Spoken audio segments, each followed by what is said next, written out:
네, 두 번째 시간입니다. 문제를 한번 풀어볼게요. 문제. 손해배상 책임에 관한 문제.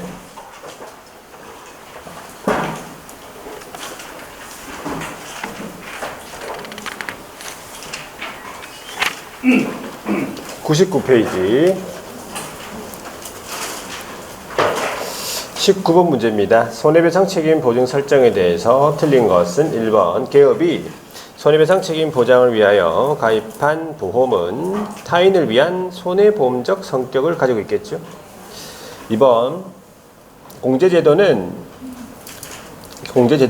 개업공인중개사가 그의 불법행위 또는 채무불이행으로 인하여 그 당사자에게 부담하게 되는 손해배상 책임을 보증하는 마찬가지 보증보험적 성격이다. 3번에 중개보조원이 중개 업무에 관하여 고의로 인해 위법행위로 그 당사자에게 손해를 입힌 경우에 개업공인중개사는 이 법령에 따른 손해배상 책임을 진다라고 해야 돼요. 고용인의 업무사 행위는 그를 고용한 개업의 행위로 본다. 이렇게 되면 본다. 자, 답은 3번이고 4번에 개업공인중개사는 공인중개사법에 의해서 재산상 손해하나여 배상 책임이 있다는 거죠. 자, 5번에 확인설명 의무 이에 위반한 경우에 있어서 손해배상 의무는 개업이 의뢰인이 개업에게 소정의 보수를 지급하지 아니하였다고 해서 소멸되는 것은 아니라는 거지. 판례 읽어봤죠? 자, 20번입니다. 손해배상 책임에 대해서 옳은 것 1번 개업공인중개사나 그 보조원이 아닌 사람에게는 이 말은 제3자 이 말이지. 제3자 일반인을 얘기하겠습니다. 법령에 따른 손해배상 책임이 발생하지 않는다 이 말이죠. 이 법에 따라서는 책임을 지는 것이 아니다 이 말이에요. 제3자에 대해서는 그런 규정이 없다는 얘기죠. 민법을 통해서 책임을 지겠다 보시면 돼요. 제3자에는요. 제3자가 행한 중개행위로 인해서 의뢰인들이 재산상 손해가 발생한 경우에는 아시겠죠? 답은 1번. 자, 2번에 개업공인중개사가 법령상 지는 손해배상 책임은 모두 고의 과실이 없어도 발생하는 무과실 책임에 해당한다. 아니죠. 원칙적으로는 고의 또는 과실이 의해가지고 재산상 손해 발생 경우 책임지잖아. 이게 과실 책임이죠. 물론 무과실 책임도 있죠. 자기 사무소 다른 사람 중에 장소 이용해가지고 재산상 손해 발생한 경우에 책임이 있다. 그건 무과실 책임이고. 원칙적으로는 과실 책임이에요. 자, 그 다음에 3번에 손해를 입은 거래 당사자는 개업을 상대로 손해 및 가해자를 안 날로부터 3년 되겠습니다. 3년. 그리고 아니면은 불법 행위를 한 날로부터 10년이라고 보시면 돼요. 안 날로부터 3년, 한 날로부터 10년. 자, 4번에 개업공인중개사는 자기 사무소를 다른 사람 중개인 장소 이용해서 재산상 손해 발생한 경우 책임이 있다라고 해야 되겠네. 무과실 책임이라고 했죠. 5번에 개업공인중개사는 거래 당사자에게 보증 설정 금액 한도로 책임을 진다. 아니고 개업은 전 손해배상입니다. 개업은 전 손해를 배상할 책임이죠. 그러니까 만약에 5억 원의 손해가 났다면 일단 개업이 개인이라면 이제 2억 원이 가입돼 있잖아요. 보증기관에서 2억 원을 해주고 3억 원에 대해서 개업한테 청구하고 그 다음에 다시 보증기관이 개업한테 2억 원을 다시 구상권을 행사합니다. 결과적으로 개업은 전 손해를 배상해야 되는 거지. 만약에 보증기관이 개업한테 구상권을 행사하지 못하게 한다면 어떻게 하겠어요? 개업하고 의뢰인 간 짜고 치겠죠. 손해 발생했다고 하고 협회한테 1억 원 받아가지고 네 5천만 원, 내 5천만 원 그렇게 한다니까. 짜고 치겠지. 그렇죠? 그래서 보증기관에서 개업한테 구상권을 행사하도록 해놨어요. 자, 그 다음에 21번입니다. 손해배상 책임 틀린 것은 1번 공제계약이 유효하게 성립하기 위해서는요.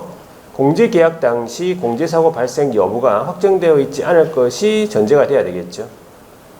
2번 경매 대상 부동산에 대한 권리 분석인이 취득의 알선 같은 경우에도 손해를 입혔단 말이에요. 그러면 이것이 중개행위함에 있어서 거래 당사자에게 재산상 손해를 발생한 경우에 해당한다는 거예요.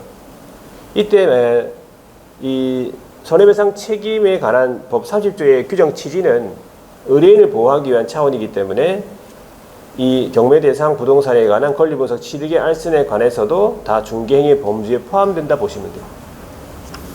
책임을 져야 됩니다. 2번이 틀렸고 3번에 개업이 실제로 전세계약이 체결되지 않았음에도 전세계약서 등을 전세계약이 체결 안 됐는데 허위로 전세계약서를 작성 교부해 줘가지고 이 전세계약서를 가지고 가가지고 담보로 제공해가지고 금전을 받았단 말이죠. 그래서 금전을 대여한 대부업자가 손해를 입었겠죠. 그러면은 그 개업공인중개사는 그 대부업자에게 주요 의무 위반으로서 손해배상 책임을 진다 이 말이겠죠. 있습니다. 자, 4번에 다세대 주택 소유자로부터 건물 관리, 월세, 임대차 계약 체결 등에 관한 업무를 위임받았네. 관리 권한을 받았는데 임차인과 채권적 전세 계약을 체결했네. 지가 임차인하고의 채권적 전세 계약을 체결하고 그 전세 보증금을 편취했네. 그러면 이것은 손해를 입힌 경우에 해당한다는 거예요. 자, 5번에요. 중개보조원의 고의에 의한 불법행위가 중개보조원의 고의에 의한 불법행위에 이 개업이 가담하지 않았는데 손해를 주장하고 있는 피해자에게 과실이 있다 이 말이겠죠. 그래서 그 과실을 이유로 해가지고 과실상계 주장을 할 수 있다 이 말이죠. 그러니까 피해를 주장하고 있는 의뢰인한테 과실이 있어가지고 이 개업이 손해배상 책임을 산정을 할 때 과실상계 범위를 쫓아가지고 책임을 산정한다 이 말이겠지. 자, 그런 내용들이에요. 다 이거는 판례들이니까 쭉 한 번씩 읽어보시면 돼요. 자, 22번에요. 보증 설정에 관한 내용으로 틀린 것은 1번 개업이 손해배상 책임 보장을 위하여 보증 설정을 할 수 있다. 자, 이거는 어디가 틀린 거예요?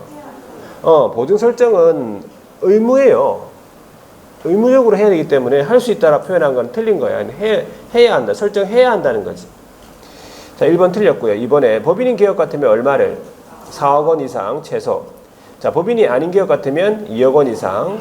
자, 4번에 분사무소를 두는 경우 분사무소마다 2억 원 이상 추가로 설정하고요. 자, 5번에 다른 법률 규정에 중개업을 할 수 있는 특수법인 같은 경우에는 2천만 원 이상 설정해가지고 업무기 전까지 등록한테 신고해야 됩니다. 자, 그 다음에 23번에요. 보증 설정과 관련된 내용으로 옳은 것은 1번 개업이 중개 업무 시작과 동시에 손해배상 책임 보장을 위해서 조치를 이행해야 되느냐. 자, 중개 업무 시작과 동시에 하는 게 아니고 보증 설정은 언제까지 해야 돼? 업무 개시 전에 하는 거예요. 업무 개시 전. 업무 개시 전에 하는 거지. 중개 업무 개시와 동시에 하는 게 아니다 이 말이에요. 아시겠죠? 하여튼 업무 개시 전이라고 기억하고 있으면 돼요. 자, 이번에 개업공인중개사는 중개 완성된 때 보증 설정 기간 및 그 소재지라든지 보장 기간이라든지 보장 금액 같은 거 이거 거래 당사자에게 설명하라고 했고요. 증거사본 교부하거나 전자문서 형태로 제공하라고 했죠. 맞는 말이고요. 3번에 보증을 설정한 개업이 보증 변경이라고 돼 있잖아요. 보증 변경은 언제까지 하면 될까? 효력 있는 기간 중 이렇게만 나와야 되지. 다 틀렸어요. 효력 있는 기간 중이 맞는 거예요. 자, 4번에 자, 요거는 보증으로 설정한 보증보험 공제의 기간 만료로 인한 보증 재설정이네. 보증 재설정 같으면 언제까지? 기간 만료일까지 해야 돼. 기간 만료일까지 해야지. 만료일 7일 전이 아니고 만료일까지 하면 되고. 5번에 공탁금 같은 경우에는 폐업 또는 사망한 날로부터 몇 년? 3년 이내는 회사할 수 없다. 자, 24번에 보세요. 손해배상 책임 보장에 대해서 옳은 것은 1번 2억 원의 보증을 설정한 개업인데 중과실로 2억 5천만 원의 재산상 손해가 발생한 경우에 을은 갑에게 전액 손해배상 청구를 할 수 있다. 그렇죠. 전 손해배상이니까. 옳은 말이고 2번 개업이 중개를 개시하기 전에 거래 당사자에게 손해배상 책임에 대해서 설명해야 된다. 중개를 개시하기 전에 설명합니까? 설명 언제 하랬지? 중개 완성이 된 때 설명하랬잖아요. 중개 완성된 때 거래 당사자에게 설명하랬잖아요. 자, 3번에 개업공인중개사는 보증기간을 통해서 손해배상 한때 며칠? 15일 이내에 다시 가입하거나 재설정, 보존해야 되고요. 자, 4번에 다른 법률 규정에 중개업을 할 수 있는 법이 특수법인 보증 설정해야 되죠. 업무 개시 전까지 2천만 원 설정해가지고 보증 설정 신고해야 됩니다. 자, 5번에 개업공인중개사가 손해배상 책임 보장을 위한 조치를 이행하지 아니하고 업무를 개시했네. 상치죠, 상치. 등록이 취소가 될 수 있다. 자, 25번이 뭐야? 25번 중개가 완성이 되었을 때, 자, 설명해야 될 사항이 아닌 것은 이 말이지. 자, 보장기간 설명하랬고, 그죠? 소멸시효. 이거 설명을 할 필요 없습니다. 설명 사항이 안 들어가 있죠. 그 다음에, 공제사업을 행하는 자 및 그 소재지란 말이 보증기간 명칭 소재지를 말하겠죠. 설명해야 되고, 보장 금액 설명하고, 마찬가지 보증보험 회사 및 그 소재지도 보증기간의 명칭 및 그 소재지를 말하겠습니다. 설명해야 돼요. 자, 오른쪽에요. 26번 보증설정 등에 대해서 옳은 것은 1번 개업이 보증설정 신고를 할 때 등록관청에 제출해야 할 서류 같은 경우에 보증보험 증서 같은 거 증서 4번을 제출해야 되는데 이거를 전자문서로 제공할 수 있다는 거지. 전자문서로. 자, 이번에 보증기간이 보증사실을 등록관청에 직접 통보했으니까 신고 생략이겠죠? 또 설정 신고해야 되는 게 아니에요. 신고 생략을 할 수 있다 이 말이죠. 3번 보증 변경 나왔습니다. 언제까지? 효력 있는 기간 중에 해라고요. 효력 있는 기간 중에. 틀렸지. 4번에 보증 변경 신고할 때 그 변경 신고서 서식에 보면 보증란에 어떻게 한다 했어요? 변경 후 보증 내용을 적습니다 라고 되어 있었잖아요. 맞죠? 자, 5번에 개업공인중개사가 보증보험금으로 손해배상을 했으면 금액을 보존하는 게 아니에요. 보증보험금으로 손해배상 했으면 다시 설정해야지. 보증보험으로 다시 설정하든지 아니면 뭐 다른 공제에 가입할 수는 있겠죠. 근데 보존하는 건 아니에요. 보존한다는 말은 어떨 때 쓰는 겁니까? 홍탁할 때 쓰는 거예요. 홍탁금으로 손해배상 한 때에는 부족분을 보존한다 이렇게 해야지. 아시겠죠? 자, 그 다음에 27번입니다. 개업이 가입한 보증기관을 상대로 손해배상 지급 청구에 대해서 틀린 것은 1번에 중개의뢰인은 개업과의 손해배상 합의서 아니면은 화해조서, 판결문, 사본 이런 거 첨부해가지고 어디다가 청구하지요? 보증기관에다가 청구한다 했어요. 맞고 이번에 개업이 중개행위 시의 보증기관이랑 손해 발생 시의 보증기관이 서로 다를 수 있을 거 아니야. 보증 변경했다면 그렇게는 누구한테 청구할까? 중개행위시 보증기관한테 청구해야지. 중개행위시가 중요한 거니까. 맞겠죠? 3번에 자, 의뢰인에게 손해배상을 한 보증보험회사 공제기관이 개업한테 어떻게 한다고? 구상권을 행사할 수 있다 했잖아요. 행사할 수 없다고 하면 짜고 칩니다. 4번에 공제금 청구권의 소멸시효는 공제사고 발생 사실을 확인할 수 없는 경우, 공제사고의 발생 사실을 확인할 수 없는 경우라면 공제금 청구권자가 공제사고 발생을 알았거나 알 수 있었던 때로부터 소멸시효가 진행이 된다고 보시면 되고 5번에 개업공인중개사가 보증기관을 통해서 손해배상을 해줬으면 15일 이내에 보증공 공제에 다시 가입하거나 공탁금 중 부족하게 된 금액 보존한다. 맞는 말이고 자, 28번입니다. 손해배상 책임에 대해서 틀린 것은 1번에 개업이 중개가 완성된 때에는 거래 당사자에게 손해배상 책임의 보장 기간과 같은 이런 거 설명하라고 했죠. 중개 완성 거래 당사자에게. 2번에 개업이 고의로 거래 당사자에게 손해를 입힌 경우에 재산상 손해뿐만 아니라 비재산적 손해에 대해서 책임집니까? 안 진다고 했죠. 재산상 손해만 책임집니다. 자, 5번에 개업공인이 자기 사무소 다른 사람 중개인 장소 제공해가지고 거래 당사자 재산상 손해 발생했죠. 배상할 책임이 있다는 거예요. 무과실 책임. 4번에 법인이 개업공인중개사가 분사무소를 두는 경우 분사무소마다 추가로 2억 원 보증 설정해야 되겠죠. 그런데 이제 보장 금액 상한은 없다. 최소 2억 원이고 더 많이 설정해도 상한은 없다는 거지.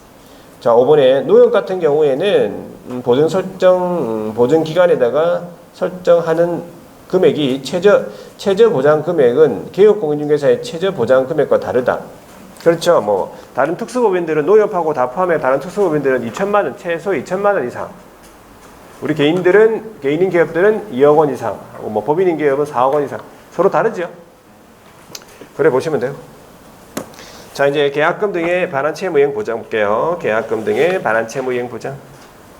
86. 요약제 86페이지. 자, 계약금 등의 반환 채무 이행 보장입니다. 계약금 등의 반환 채무 이행 보장. 계약금 등에 대해서 반환할 채무가 있는 자로 하여금 그 이행을 보장해 주겠다 이런 말이겠지. 자, 이건 이제 매매 계약 체결했을 때 매도인하고 매수인 중에서 상대적으로 불리한 사람이 누구라고요? 매수인이죠. 매수인이 다 입금시키고 매도인이 도망간다니까. 그래서 매수인을 위한 제도라고 보시면 돼요. 예치 공고라고 되어 있는데, 자, 개업공인중개사가 그 목적이 뭐가 되겠어? 거래 안전 보장이지. 거래의 안전을 보장하기 위해서 거래계약 이행 완료될 때까지, 이 말은 등기될 때까지 이 말이에요. 뭐에 대해서? 계약금 등에 대해서 개업도는 대통령령에서 정하고 있는 자의 명의 합쳐가지고 예치명의자라 불러요. 예치명의자의 명의로 예치기간에다가 예치할 것을 거래 당사자에게 공고를 할 수 있다. 공고를 할 수 있다는 거지 공고를 하여야 한다가 아니에요. 의무 아닙니다. 안 하겠지 이런 거. 공고 안 하겠지. 귀찮다고 안 합니다 이거. 자, 그래서 둘 다 하겠다 했을 때 이제 실행이 되는 제도라고 보시면 돼요. 자, 그러면은 언제까지 예치하는가? 첫 번째가 거래계약 이행 완료될 때까지니까 언제 수령하는 게 원칙이겠어요? 언제 예치금 받겠어? 거래계약 이행 완료시 받겠지. 거래계약 이행 완료시 받겠죠. 예치금을. 이때까지 예치해야 되니까. 미리 받는 경우도 있습니다. 미리 받는 경우도 있다는 사실이. 계약금 등에 대해서 예치를 하는데 예치 대상이 계약금 등인데 계약금하고 중도금하고 잔금이겠죠. 전부 해도 되고 일부만 해도 되고 그렇습니다. 예치를. 예치 명의자로서는 개업 또는 대통령령에서 정하고 있는 자의 명의 6사람이 있어요. 은행부터 보험회사, 신탁업자, 채신관서, 공제사업자, 전문회사 이런 계약 관련 서류 전문적으로 취급하는 전문회사라고 되어 있어요. 어떻게 암기하죠? 은보의 신체가 공전한다. 되겠죠? 은보, 신체, 공전. 예치 명의자예요. 자, 예치 기관으로서는 금공신, 금융기관, 공제사업자, 신탁업자. 그러니까 이 금융기관에 보면은 이제 또 은행이 다 들어가요. 우체국도 들어가지. 채신관서. 채신관서도 예치기관이 되는 거예요. 금융기관에 들어가니까. 맞아. 은행 금융기관 맞잖아. 그죠? 네. 공제사업자, 신탁업자, 금공신. 이런 식으로 외워둡니다. 자, 요 예치 명의자 중에서 7사람 중에서 제일 불안한 사람. 개업. 불안하죠. 자, 개업은 자기 명의로 예치를 했을 때는요, 3가지 의무가 발생이 돼. 첫 번째, 자기 소유 예치금과 분리관리. 떼쓰진 않겠지. 자동이 이체될 수 있어요. 분리관리. 분리관리. 얼마나 빠져나갈 게 많아요. 순식간에 빠져나가요. 어떻게 돈이 있는지 알고. 순식간에 빠져나가요. 자, 거래 당사자 동의 없이는 인출 불가능해요. 둘 다 동의하면 인출 가능하겠지. 역으로 얘기하면. 그죠? 그리고 예치 대상이 되는 계약금 등에 해당하는 금액. 얼마입니까? 몰라요. 얼마인지. 우리가 알고 있는 4억 원, 2억 원이 아니에요.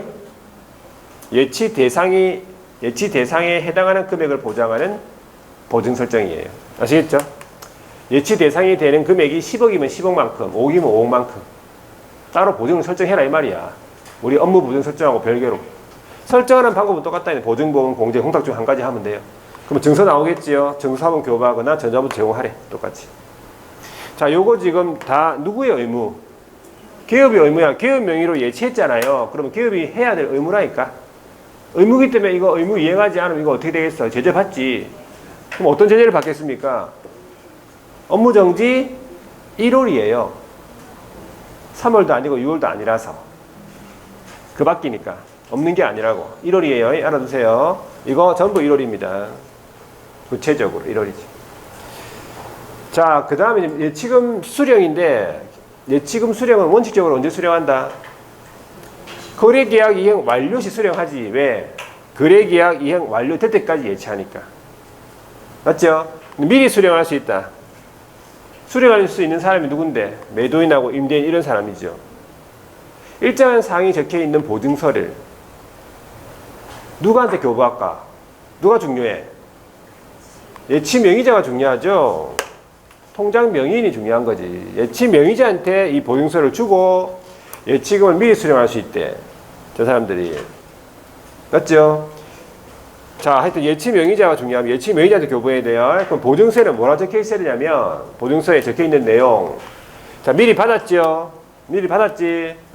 그런데 계약이 해지가 돼버린 거야. 미리 예치금을 받았어요. 그런데 계약이 해지가 돼버렸어요. 그러면 받은 계약금 등에 대해서 반환을 해주겠다라는 반환 채무 이행을 보장해주겠다라는 내용이 적혀 있어야 돼요.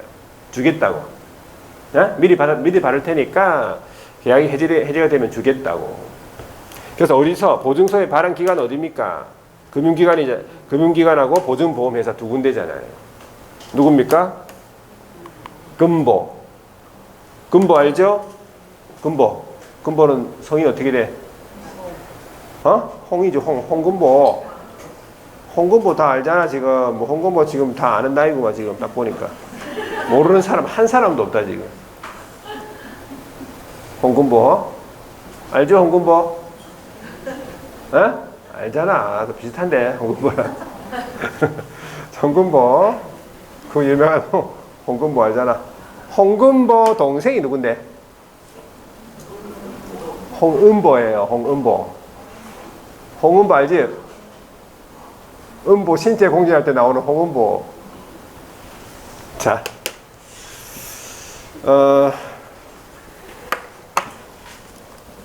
됐어. 그리고 86페이지 한번 읽어볼게요. 86페이지에 거기 보시면 박스가 하나 있는데, 자, 이거는 보통 옳은 지문으로 나오니까 한번 읽어보시면 돼. 자, 개업이요. 거래 당사자가 계약금 등을 개업 명의로 개업 명의로 금융기관 등에 예치할 것을 의뢰를 하는 경우에, 그러니까 개업 명의로 이제 의뢰를 한다 이 말이겠지. 그러면 계약 이행 완료 또는 계약 해지 등의 사유로 인한 계약금 등의 인출에 대한 거래 당사자의 동의 방법, 그리고 계약금 등의 반환 채무 이행 보장에 소요되는 실비 같은 그 밖의 거래 안전을 위하여 필요한 사항들을 미리 약정하도록 되어 있다 보시면 돼요. 약정. 옳은 지문 나오니까 한번 읽어보면 돼요. 자, 됐습니다. 문제 바로 풀어볼게요. 계약금 등의 반환 채무이행 보장제도 104페이지 29번입니다. 계약금 등의 반환 채무이행 보장에 대해서 틀린 것은 1번. 개업은 거래 당사자에게 계약금 등을 예치하도록 권고할 법률상의 의무는 없다. 의무가 없는 거죠. 하여야 한다가 아니고 할 수 있으니까 의무가 아니잖아요. 의무는 없는 거예요. 자, 이번 계약금 등을 예치하는 경우에 채신관서 명의로 공제사업을 하는 협회에다가 예치할 수 있습니까? 협회도 그 공제사업을 하는 자 협회를 말해요. 예치기간 들어가죠. 그리고 채신관서 예치 명의자 되잖아. 3번에 계약금 등을 예치하는 경우에 보험회사 명의로 금융기관에 예치할 수 있겠죠. 자, 4번 예치하는 경우에 매도인 명의로 뭐 됩니까? 매도인 명의로는 예치할 수 없어. 예치 명의자에 안 들어가요. 아예 틀렸어. 5번 계약금 등의 예치는 거래계약 이행 완료될 때까지로 한다. 맞죠? 자, 오른쪽에 30번에요. 계약금 등의 반환 채무 이행 보장에 대해서 옳은 것은 1번. 공탁금을 예치하는 법원 같으면 예치 명의자 될 수 있습니까? 법원 예치 명의자 안 들어가잖아. 은보 신체 공전에 안 들어가잖아요. 이번에 개업이 계약금 등을 자기 사무소 수입 지출 관리하는 자신의 통장하고 같이 함께 예치할까? 분리 관리하랬잖아 지금.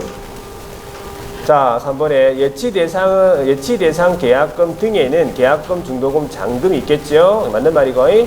자, 4번에 어디야? 채신관서 같으면 예치기간 됩니까? 될 수 있어요. 될 수 있어. 있지. 예치기간이라고 하면 우리가 금공신이라고 암기했잖아. 금공신. 그 금융기관에 채신관서가 들어간다니까 했잖아요. 아까 우체국이 들어간다고. 자, 5번에 개업공인중개사가 자신의 명의로 계약금 등을 예치하면서 계약금 등의 반환 채무 이행 보장에 반하는 행위를 했다. 뭐 저런 의무를 위반했다 이 말이겠지. 막 마음대로 뽑아 쓰고 막 공기도 안 했는데 막 뽑아가지고 다 고기 사 먹고 막 됩니까? 자, 그럼 어떻게 돼? 업무정지 1월이에요. 그죠? 업무정지 1월. 자, 그 다음에 31번에요. 계약금 등의 반환 채무형 보장에 대해서 옳은 것은 1번. 이 제도는 에스크로 제도라고 보통 얘기를 하죠. 에스크로 제도. 자, 계약 관련해가지고 이런 이행기간 동안에 거래 안전 보장하기 위한 사전적인 예방적인 이런 제도라고 보시면 돼요. 1번의 옳은 질문. 자, 이번에 계약금 등을 예치하는 경우에 예치 명의자 모두는 자기 소유의 예치금과 분리 관리해야 될 의무가 있다 했는데 기업만 저런 의무가 발생이 돼요. 기업만. 음보 신체 공전은 저런 의무가 없다니까. 아시겠죠? 자, 그 다음에 한번 계약금을 예치한 경우에 계약금을 교부한 자가 그 매수인이 되겠죠. 그 계약금을 포기하고 이걸 해지할 수 있을까? 있지. 그런 건 뭐 상관없겠죠. 이거 민법이니까 일단 예치만 할 뿐이지 계약금에 의한 해지는 된다 보시면 돼요. 자, 4번에 예치된 계약금 등을 사전 수령할 권리가 있는 매도인하고 임대인 등이 보증서를 갖다가 예치 기간에다가 교부하고 돼 있네. 누구한테 교부하고? 예치 명의자가 중요하죠. 예치 명의자한테 교부해야지. 그죠? 미리 수령할 수 있다 해야 돼요. 자, 5번에 매도인, 임대인 등의 사전 수령을 위한 보증서 발행 기간은 어디라고? 금융기관이랑 보증보험회사는 금보잖아요. 그죠? 자, 뒤에 32번에 보세요. 계약금 반환 채무형 보장에 대해서 기업 명의로 금융기관에 예치했다 이 말이겠네. 그죠? 틀린 거 1번. 금융기관에 예치하는 데 소요되는 실비. 자, 예치하는 데 소요되는 실비는 특별한 사정이 없으면 누구한테 누구한테 부담하죠? 매수인을 위한 제도이기 때문에 매수인이 부담한다 해야 돼요. 1번 틀렸고. 2번 기업이 자, 거래당사자와 계약금 등의 인출에 관한 거래당사자 동의 방법, 뭐 소요 실비 그 밖에 거래 안전을 위해 필요한 사항 약정하라고 했죠. 자, 3번 개업공인중개사는 계약금 등에 해당하는 금액을 보증보험 공제 가입 공탁을 해야 된다. 등서사본 교부하거나 전자문서 제공하려 했잖아요.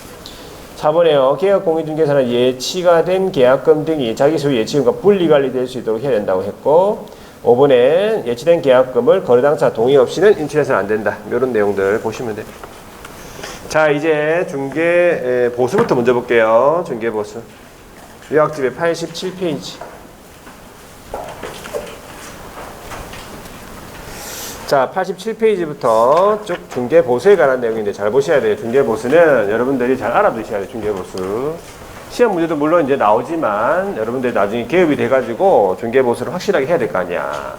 계산을 잘못해가지고 많이 받거나 작게 받으면 좀 그렇잖아. 그죠?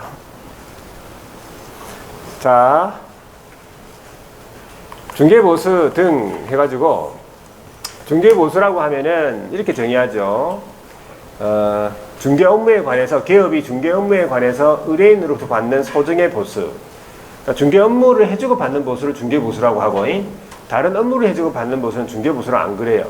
그거 왜 구분해야 됩니까? 법정 한도 때문에 그러겠죠. 초과수수.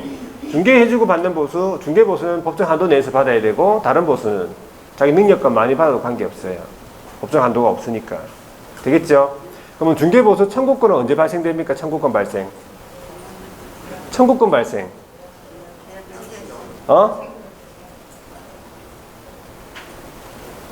중개보수 청구권의 발생은 중개계약 체결시라니까. 중개계약 체결시 알죠? 중개계약 체결시가 뭐 언젠데? 팔아주세요. 알겠습니다. 이 순간이에요. 이 순간이라고. 그 순간. 알죠? 시험 문제에 팔아주세요. 알겠습니다. 이렇게 나오겠어요? 중개계약 체결시에 나오지.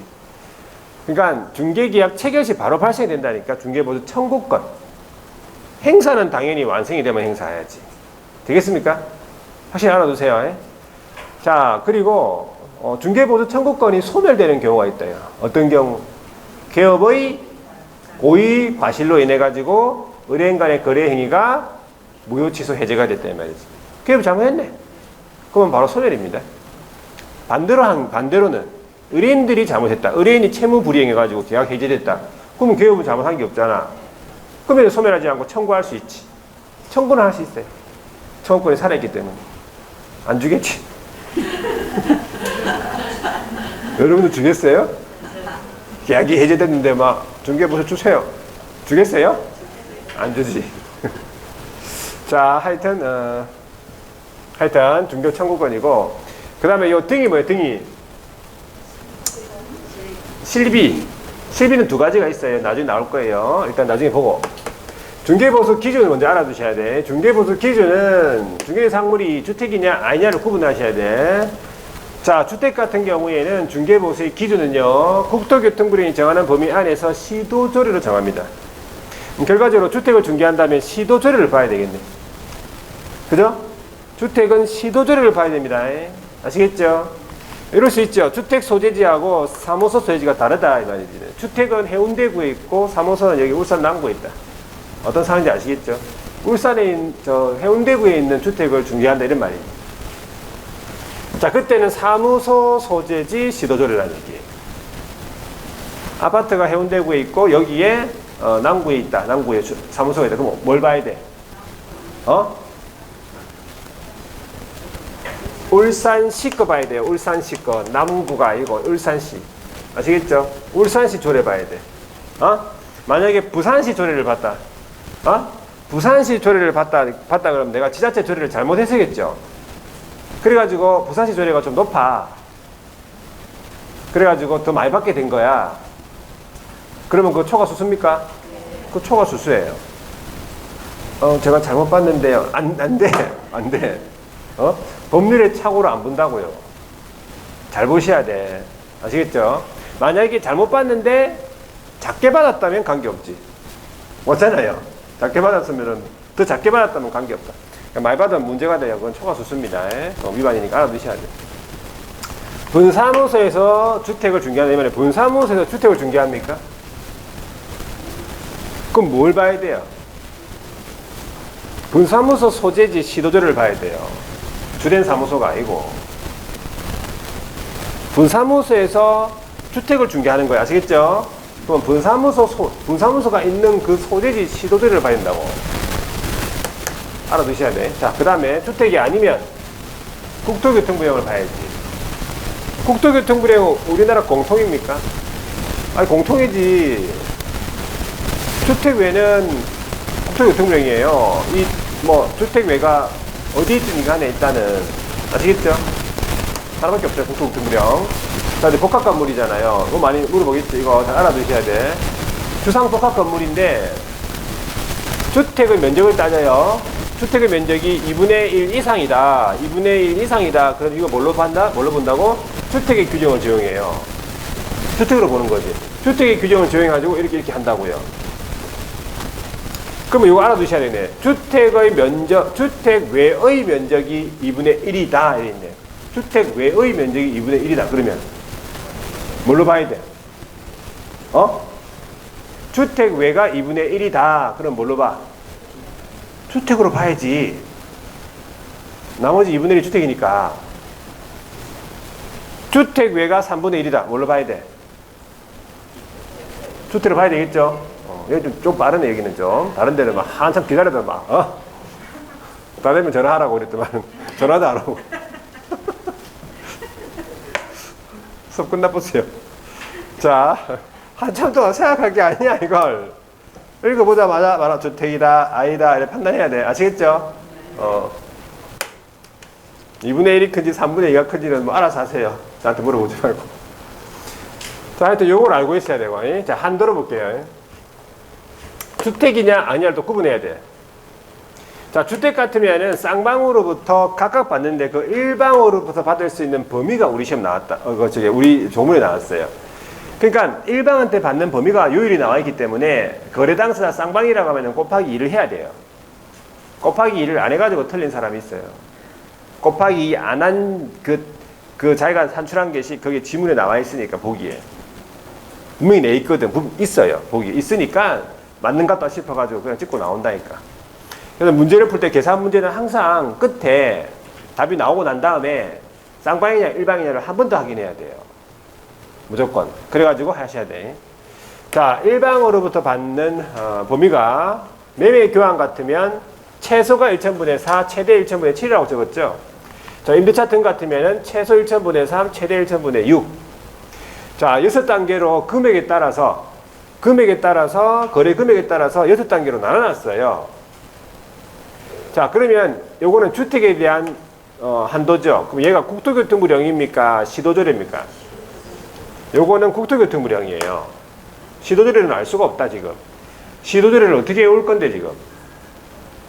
요거는 국토교통부령이야. 우리나라 공통이야. 일단은 이 국토교통부령 이 범위에서 시도조례를 정해놨다고요. 시도조례는 외우는 게 아니에요. 요율을 줍니다. 시험 문제. 근데 국토교통부령 요거는 이론적으로 물어볼 수 있어요. 그래서 나중에 책을 보고 금액에 따라서 거래 금액에 따라서 6단계의 거래 금액이 있죠. 그래가지고 전화번호 외우듯이 외우셔야 돼. 금방 외워집니다. 그거는 한 3번만 읽어보면 금방 외워. 자, 하여튼 나중에 보고 국토교통부령이에요. 그 다음에 주택이 아니다 그러면 다시 두 가지로 나뉩니다. 주거전용, 자, 오피스텔인데 주거전용 면적이 85제곱미터 이하. 그럼 85가 포함이 되죠. 그죠? 상하수도, 부엌, 화장실, 뭐 이거는 다 지문에 문제 줍니다. 요 숫자는 외워야 돼. 숫자는 85. 85 하면은 포함되는 거죠. 요걸 주거용 오피스텔 마찬가지 쌍방으로부터 각업받는데 그 일방의 범위가 매매 교환이다 그러면 상한여율이 1,000분의 5. 임대차 등이다 그러면 1,000분의 4. 요거는 요율을 안 줍니다. 이거는. 얘는 요율을 안 줘요. 우리 시험 지문에 계산 문제 풀 때. 이걸 알고 있는지 물어보는 거지. 아시겠죠? 외워야 돼 이거. 이론으로도 둘이 서로 바꿔요. 이론적으로도. 자, 그럼 요런 오피스텔이 아니고 다른 오피스텔 이거 넘어가는 거 이거 면적 넘어가는 오피스텔 그 다음에 그 외에 나머지 상가, 토지, 공장, 뭐 광업재단, 공장재단, 임목 같은 거 전부 열로 들어가요. 그러면 요율이 얼마? 한도가 얼마? 그럼 국토교통부 0이죠. 1,000분의 9입니다.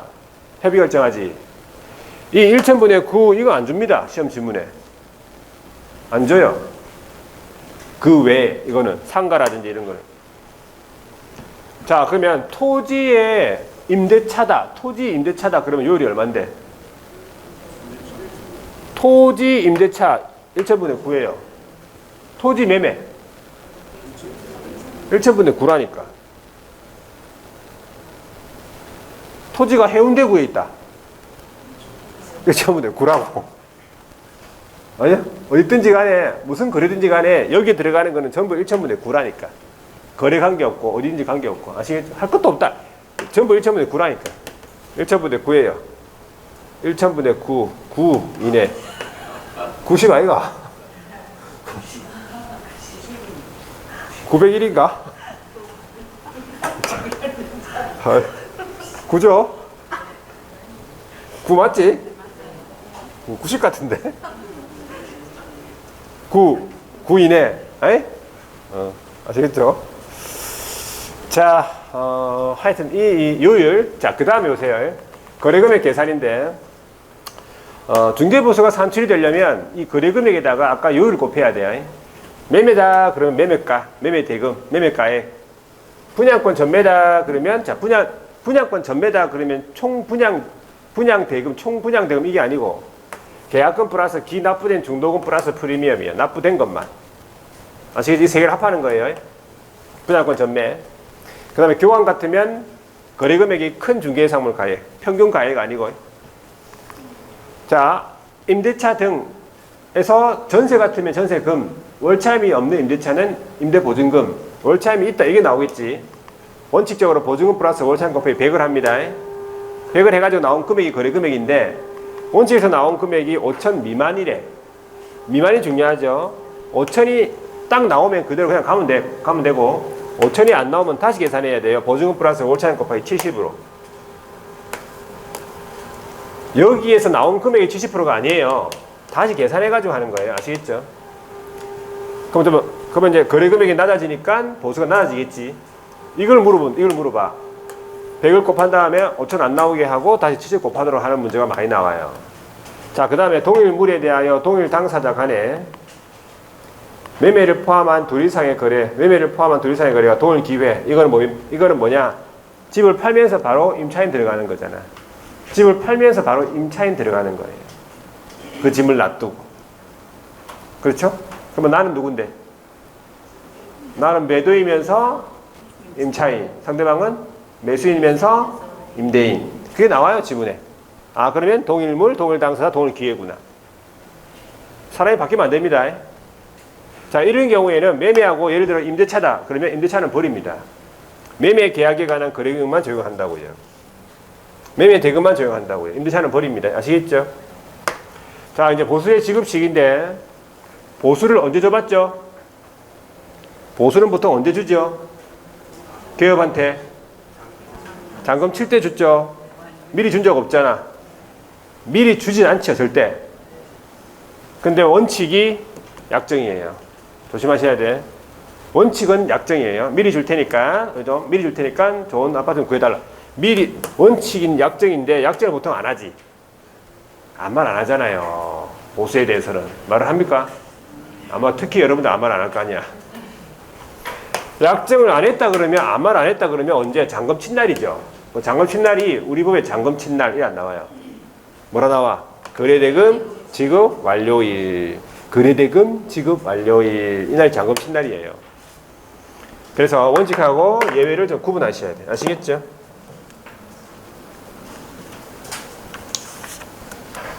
자, 그래서 거기에 88페이지에 보시면 거기 실비라고 있어요. 판례는 그건 안 보셔야 돼요. 실비 보세요. 실비는 실제 드는 비용으로서 두 가지가 있죠. 권리 이전 의뢰인한테 청구하는 거 있고 취득한테 청구하는 거 있는데, 이전 의뢰인한테 청구하는 것은 권리관계 확인에 소요되는 비용이네. 권리관계 확인에 소요되는 비용. 요거는 이전한테 청구합니다. 매도인한테. 그리고 계약금 등의 반환 채무 이행 보장에 소요되는 실비는요, 매수인한테 청구합니다. 되겠죠? 자, 그런데 실비의 한도를 작년에 물어봤어요. 실비의 한도를. 자, 우리 실비 한도는 국토교통부령이 정하는 범위 안에서 시도조례로 정한다고 되어 있어요. 시도조례를 봐야 되겠네, 그죠? 그런데 이럴 수 있죠. 중개대상물 소재지와 사무소 소재지가 다르다. 그럴 경우에는 실비는 사무소 소재지 시도조례에 따라서 받는다고 되어 있어요. 자, 오른쪽에 보시면 중개보수 한도 부분에서 주택 나오죠. 이게 밑에 나오는 표가 국토교통부령입니다. 얘가 국토교통부령이에요. 자, 매매 교환 같으면은 거래 금액이 6단계로 나눠놨죠. 제일 작은 건 5천만 원 미만. 제일 작은 게 5천만 원 미만이죠. 그 다음 5천에서 2억입니다. 5천에서 2억. 그 다음에 2억부터 가죠. 숫자만 외워요. 2, 9, 12, 15. 6단계 외웠죠. 그 다음에 전화번호 어떻게 돼? 65국에 4567. 암기 작년에 안 나왔기 때문에 올해 나올 수 있어요. 자, 근데 옆에 한도가 있네. 자, 우리 시험 지문에도 우리 시험에다 한도가 있다고 조심하셔야 돼. 한도가 나왔다. 한도가 나왔다는 얘기는, 자, 내가 구해가지고 나온 답은 산출액이에요. 산출액이에요. 그 산출액하고 한도액하고 중에서 뭘 받아야 돼요? 적은 걸 받아야 돼요. 무조건 한도액 받는 게 아니에요. 적은 걸 받아야 돼요. 되겠죠? 자, 임대차 등도 보세요. 6단계 거래금액이 있죠. 5천만 원 미만 있고, 그 다음 5천에서 1억이야. 많이 줄어들었죠. 그 다음부터 1억부터 가겠지. 1억, 1, 6, 12, 15. 뭔가 비슷하죠? 1, 6, 12, 15. 전화번호가 어떻게 돼? 54국에 3, 4, 5, 6. 한 단계 낮아졌네. 대충 어떻게 되는지 아시겠죠? 요거 암기하고 있어야 돼요. 국토교통부령. 금액에 따라 물어볼 수 있어요. 자, 뒤로 넘어가 볼게요. 91페이지입니까? 판례 한번 읽어볼게요. 자, 1번입니다. 교육공인중개사가 아파트에 자, 아파트가요. 아파트 분양권의 매매를 중개하면서 지자체 조례를 잘못 해석했다고 돼 있잖아. 그러니까 법에서 허용하는 한도를 초과하는 보수를 받았다네. 그럼 어떻게 돼? 법률의 착오에 해당하지 않는다고 했지요. 그래서 처벌됩니다. 1대1입니다. 자, 2번 아파트 분양권의 매매를 중개한 경우에 있어서 거래금의 계산을 어떻게 하느냐? 두 번째 줄 가로 안에 보세요. 통상적으로 계약금, 기납부된 중도금, 프리미엄을 합한 금액이다. 이 말이지. 뭐가 아니라는 거죠? 세 번째 줄 총 분양 대금과 프리미엄을 합한 게 아니다. 이런 말이에요. 자, 문제를 조금 풀어볼게요. 조금 풀어보고 싶게요. 문제가 많아가지고. 113페이지. 문제집 113페이지 보세요. 1번. 자, 중개보수에 관한 설명인데 틀린 것은 1번. 중개보수는 청구권, 중개보수 청구권은 중개 완성을 정지조건으로 하여 중개계약 체결 시 발생한다는 거지. 맞습니까? 맞죠? 예, 2번. 네, 거래 당사자 중에 일방의 이행지체는 거래 당사자 중에 일방의 이행지체로 인해 가지고 해제가 돼버렸다고. 그럼 보수 청구권은 소멸하지 않는다 해야지. 개업의 잘못이 아니니까. 틀린 지문. 자, 3번에 분양 대행 또는 컨설팅에 대한 보수 같으면 중개보수 규정을 적용하지 않는다는 얘기지. 중개 업무를 해주고 받는 보수가 아니니까. 4번에 개업이 아파트 분양권의 매매를 중개하면서 지자체 조례를 잘못 해석했죠. 방금 읽었잖아. 그죠? 법에서 허용하는 한도를 초과하는 보수를 받았다는 얘기야. 법률의 착오에 해당하지 않는다는 거지. 처벌됩니다. 5번 개업이 상인의 자익이에요. 개업은 상인이죠. 갖는 것으로서 중개계약에서 유상임을 명시하지 않더라도 당연히 보수 청구권이 인정된단 말이지. 팔아주세요. 알겠습니다. 하는 순간 바로 인정되는 거예요. 자, 그 다음에 2번 보세요. 중개보수 한도 등에 대해서 틀린 것은 1번 주택에 관한 중개보수 한도 등에 관하여 필요한 사항은 국토교통부령이 정하는 범위 안에서 시도조례로 정한다는 거잖아. 그죠? 주택이니까요. 이번에 주택 외의 중개보수 같으면 국토교통부령이 정한다는 거지. 자, 3번에 중개보수 한도, 주택의 중개보수 한도, 매매 교환의 경우 거래 금액이 15억 이상이라면 65억에 4, 5, 6, 7 해가 맞잖아. 그죠? 맞는데 뒤에 보니까 쌍방으로부터 균분해서 받는다 했잖아. 균분이 아니잖아. 쌍방으로부터 각각 받는다 했잖아요.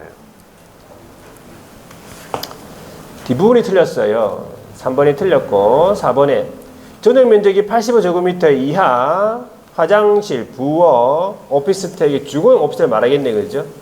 일방으로부터 매매 교환 같으면 1,000분의 5, 임대차 등 같으면 1,000분의 4 서부 협의회에서 결정한다라고 보시면 되고. 자, 5번에 토지, 임모, 공장재단, 광업재단, 중개보수 한도 같으면 매매 교환, 임대차 등 구분 없이 쌍방으로부터 각각 받는데 일방으로부터 거래 금액을 얼마? 1,000분의 9 이내로 하는 거 맞잖아. 어딨든지 무슨 거래든지. 그죠? 예. 자, 3번에요. 중개보수 적용에 대해서 옳은 것은 1번에 주택의 소재지와 나왔다. 사무소 소재지가 다르면 어떻게 하지? 사무소 소재지 시도조례에 따라 받아야지. 틀렸고 2번에 분사무소에서 주택을 중개한다. 이 말이죠. 그럼 어떻게? 분사무소 소재지 시도조례라고 했잖아요. 틀렸죠? 3번 중개대상물인 건축물 중에 주택의 면적이 2분의 1 이상이라면 주택의 기준을 적용한다는 거지. 맞네? 4번에 중개대상물인 건축물 중에 주택의 면적이 2분의 1 미만. 주택이 2분의 1 미만이다. 그럼 뭐야 이거는? 주택 외로 봐야지. 주택 외로 봐야죠. 뭐 구분해가지고 하는 게 아니고 주택 외로 보는 거예요. 자, 5번에 토지에 대한 임대차 중개라고. 토지입니다. 임대차 중개보수 같으면 쌍방으로부터 최고 거래 금액이 1.6%냐 까지냐 0.9잖아요. 일방이. 그러니까 곱하기 2 하면 1.8 9, 28 1.8 1.8%잖아. 그죠? 최대. 네? 되겠죠? 자, 오른쪽에 4번 보세요. 중개보수에 대해서 옳은 것은 1번 개업이 주택 외의 중개대상물에 대하여 이거 알아둡니다. 주택 외의 중개대상물에 대하여 법령에서 정하는 요율 범위 안에서 실제 자기가 받고자 하는 중개보수 상한요율하고 실비 요거에 대해서 중개보수 실비 요율 한도액표에다가 명시를 하고 그 한도 내에서 받으라고 돼 있어요. 주택 외에 대해서는. 주택은 시도조례니까요. 알아두세요. 실제로 자기가 받고자 하는 상한요율을 정해가지고 그 요율표하고 명시하고 그 한도 내에서 받으라고요. 1번이 옳은 지문이고 2번에 주택 외의 중개보수 한도 같으면 주택 외는 국토교통부령으로 정한다고 해야지. 그냥 주택 외라며 그럼 국토교통부령이 정한다고 해야 돼. 시도조례 나오면 안 되고. 자, 3번 지급식이 나왔어요. 원칙은 약정인데 별도로 약정이 없으면 어떻게? 거래대금 지급 완료일이잖아. 중개가 완성이 된 때가 아니고. 자, 4번에 개업이 중개보수 산정 지자체 조례를 잘못해서겠죠. 법정 한도 초과해가지고 보수 받았네. 그럼 이거는 소화수수예요. 금중에 해당합니다. 5번에 한도액을 초과하는 중개보수의 약정은 강행복규 맞는데 전부 무효가 아니라 초과분이 무효라는 거지. 자, 5번에 보세요. 중개보수 계산에 대해서 틀린 것은 1번에 교환 계약이라면 어떻게 하지? 거래금액이 큰 중개대상물 가액입니다. 2번에 주택의 중개보수, 주택의 부속토지, 요거는 주택에 포함된 걸로 보는 거지. 이걸 포함해서 하는 거예요. 주택의 부속토지는 주택에 대한 요율을 적용한다 보시면 되고. 자, 3번 나왔습니다. 동일물에 대하여 동일 당사자 간에 매매를 포함한 둘 이상의 거래가 동일 기회에 이루어졌다. 어떻게? 매매 계약에 관한 거래금액만 적용하겠다. 맞는 말이에요. 4번에 임대차 중 보증금 외에 차임이 있는 경우에는 월 단위 차임액에 기간 월수를 곱하는 게 아니고 월 단위 차임액에 100을 곱하랬잖아요. 무슨 기간을 곱하? 기간은 필요 없어요. 틀렸지. 100 곱해가지고 보증금을 합산한 거다.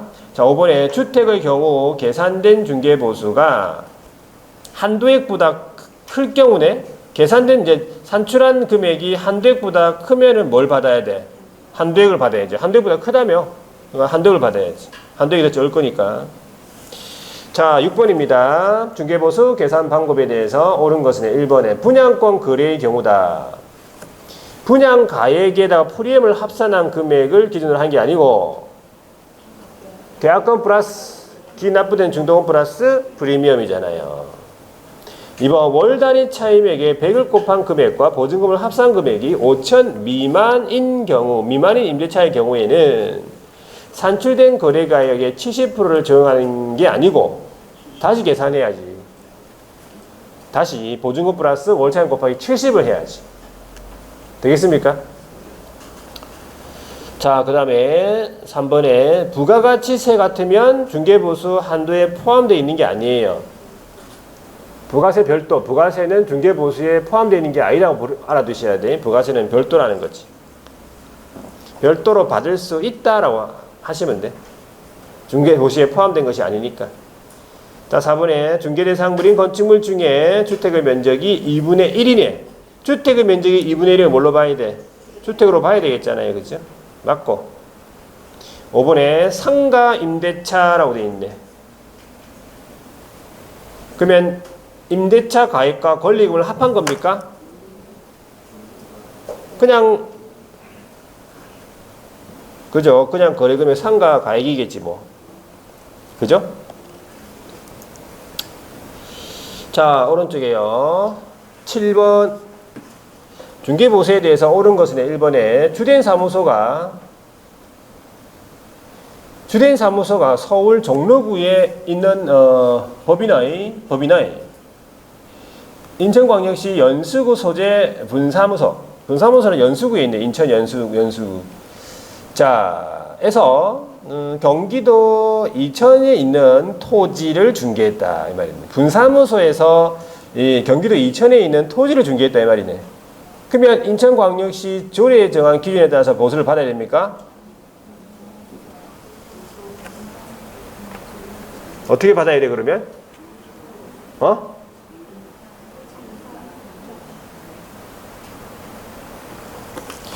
중개대상물이 뭔데 지금? 토지래잖아요. 토지. 토지는 뭐 어디든지 간에 다 뭔데? 국토교통부령이래잖아. 문사무소. 문사무소 이런 거 아니야. 조심하셔야 돼. 토지니까 뭐 어디 있든지 간에 무슨 거래든지 간에 무조건 국토교통부령이라고 해야 돼. 딱 읽는 순간 아 국토교통부령이라 이렇게 해야 돼. 토지구나 이렇게. 그러니까 잘 보셔야 된다. 이게 군계보수 같은 경우에는 주택이냐 아니냐 이걸 잘 보셔야 돼. 잘 구분하셔야 돼. 이번에 전용 면적이 85제곱미터 이하 부엌, 화장실, 자 주거 오피스텔이죠. 임대차라고 적어놨네. 자, 이 임대차 중개한 거 하고요. 상가의 임대차를 중개한 경우에 있어서 한도는 동일합니까? 주거용 오피스텔의 임대차는요. 1,000분의 4. 상가 임대차는 1,000분의 9잖아요. 다르잖아.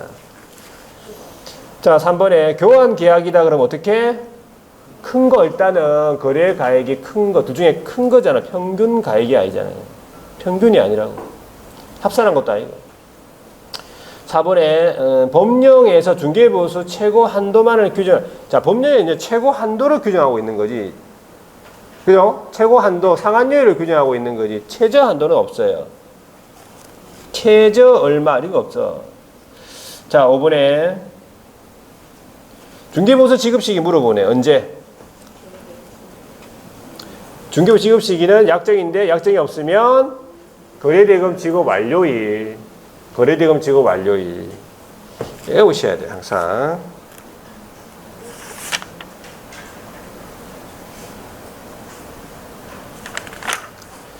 자, 8번 문제만 보고 좀 쉽게요. 뒤에 문제가 많아. 그죠? 자, 8번. 자, 실비 등에 대해서 실비 알죠? 예, 옳지 않은 거 1번. 광고료 같은 거, 측량비 등 이런 거 다 실비 청구할 수 있을까? 달라고 할 수 있을까? 못해. 실비는 두 가지잖아요. 권리관계 확인에 소요되는 비용 하고 계약금 등의 반환 채무 이행 보장에 소요되는 실비잖아. 그 뭐 광고료 이런 거 다 막 청구할까 그러면? 셀이 막 뭐 TV 광고 다 해갖고 막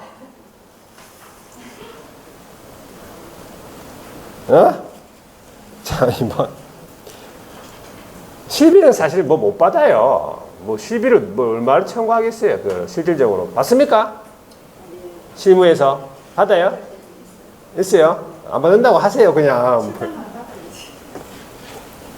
보통 뭐 청구를 안 해요. 실비는 무슨 실비를 청구하겠어요, 실비를.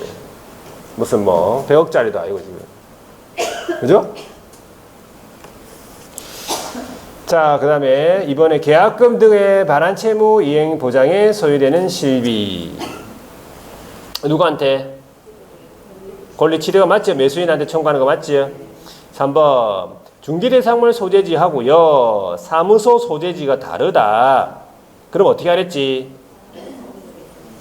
사무소 소재지 시도조례. 실비. 아까 실비 한도 봤잖아, 제가. 자, 작년에 실비에 대해서 물어봤어요, 작년에도. 자, 4번에 개업공인중개사는 법령 및 조례가 정하는 실비 한도를 초과해가지고 어떠한 명목으로도 받을 수 없겠죠. 자, 5번에 개업공인중개사가 법정 중개보수 또는 실비를 초과해가지고 금품을 받은 경우에는 초과수수 등록이 반드시 취소되는 건 아니고 취소할 수 있다. 그러니까 상치. 손금 3회잖아, 안기법이. 손금, 금지행위잖아. 그죠?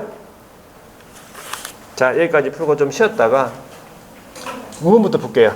좀 쉬었다 풀겠습니다.